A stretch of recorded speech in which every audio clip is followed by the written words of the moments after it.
Hello, this is Cynthia Fick, and this is the August 29th stock market update.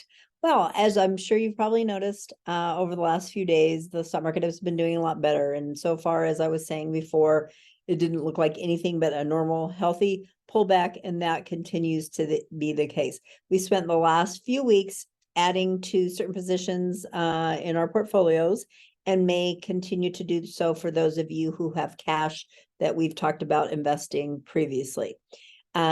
Just a little idea of something I thought was kind of interesting.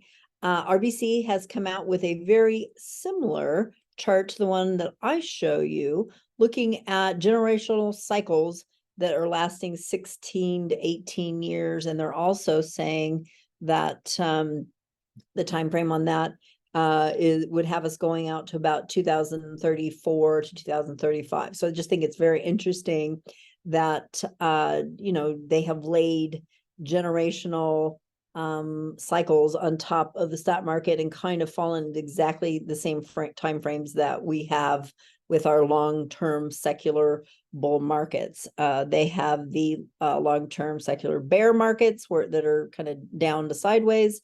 And then these are the long-term secular bull markets that we've been talking about for a couple of months now. Same thing here. Our last one they're showing here was from 2000 to 2014, where the market just basically traded sideways, and that we started the new one. They're calling it 2015 or so, and that will continue to 2034. So just an idea there, another confirmation of that we are still in a long-term secular bull market, meaning the general trend is up, but of course we're going to have our normal healthy pullbacks and corrections. Can't get away from that.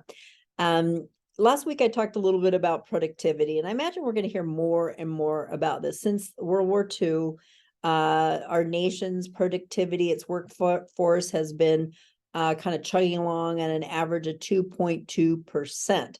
Well, the last 15 years, it's been a little bit lower, closer to 1.4%. And then we really bottomed out the 70-year low in 2022, and it's definitely on an upswing. If we can just increase the productivity of our average worker back up to that 2.2% growth level, that's a $10 trillion increase in our gross domestic product, the GDP.